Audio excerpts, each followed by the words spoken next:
Mother. Hi, I'm Ryan from Amber Elm.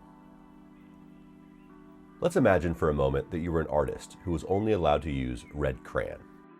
At first, I guess you just get really good at drawing red things. Apples, fire hydrants, strawberries, red dogs, I don't know. But what I do know is that once you were at it for a decade or two and you mastered drawing those things, you get really sick of that red f***ing crayon.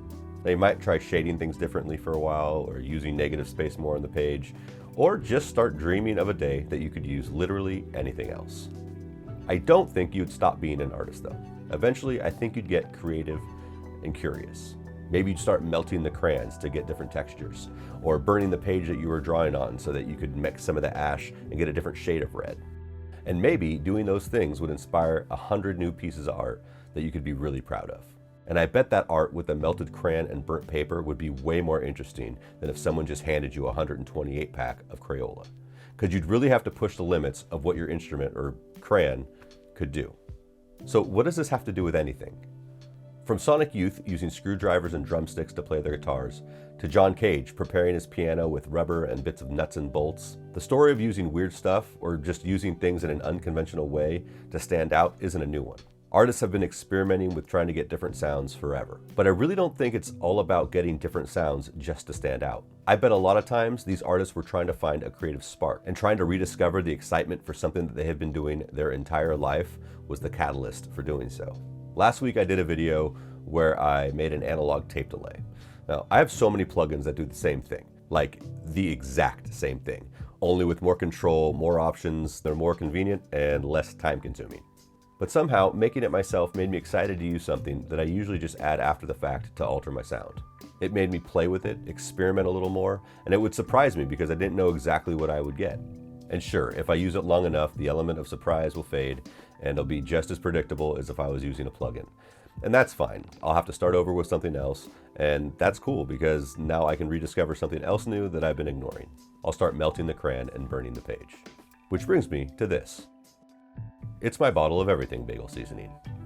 It's just a shaker, but as dumb as it sounds, it made me look at shakers a little bit differently for a couple of days. As artists, it's hard to keep that creative spark alive. It comes and it goes, and when it goes, it can be really defeating. And when you have the opportunity to explore something new, it can honestly be a little bit tedious and intimidating. It might take longer and sound worse and lead you absolutely nowhere, but it's worth it. I have absolutely wasted days and weeks trying to explore something that I thought would be awesome and new, and in the end, it just sounded terrible. But having the opposite happen is so worth all the failed attempts. It reinvigorates your creativity, and that really can't be ignored. And I'd love to hear in the comments some of the things that you've tried to try to recapture that creative spark, even if it failed. It's always kind of fun to hear what other people are doing. Trying to find your voice these days can be a little tricky. You know, there's so many sample libraries out there and sample packs that are put together by amazing artists, and they sound great, and I use a lot of them.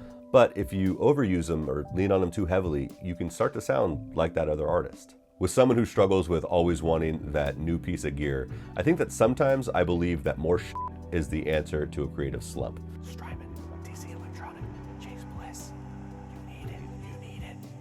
I need it. And don't get me wrong, sometimes it's true that weird-ass effects pedal will inspire a 10-hour work session and lead to you recapturing your creative spark. But sometimes, all you need is this. Analysis paralysis, which by the way is one of my favorite phrases that I've heard in a while, is real. And in a world where we have an almost endless stream of sample libraries, effects plugins, software instruments, software synths, sample packs, a lot of which are free by the way, it can be really tempting to ditch something that you haven't really gotten the time to know because something new and shiny has come on your radar. I do this all the time, but I've been making an effort to go back to a lot of my older, less shiny pieces of kit to try to figure out if I can find something new and shiny about them. And when I do that, I'm usually really glad that I did. At the end of the day, I think it's just important to choose gear that's going to inspire you to be creative. Whether it is getting that $5,000 microphone that they use on your favorite record, or just using this bottle of everything bagel seasoning, use what's going to make you want to make things. You'll be more creative and your music will be better as a result. Thanks for watching.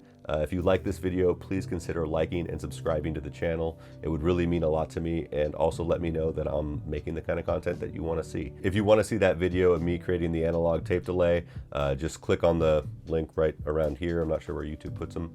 It's a short one, but it's pretty fun. All right, I'll see you guys next week.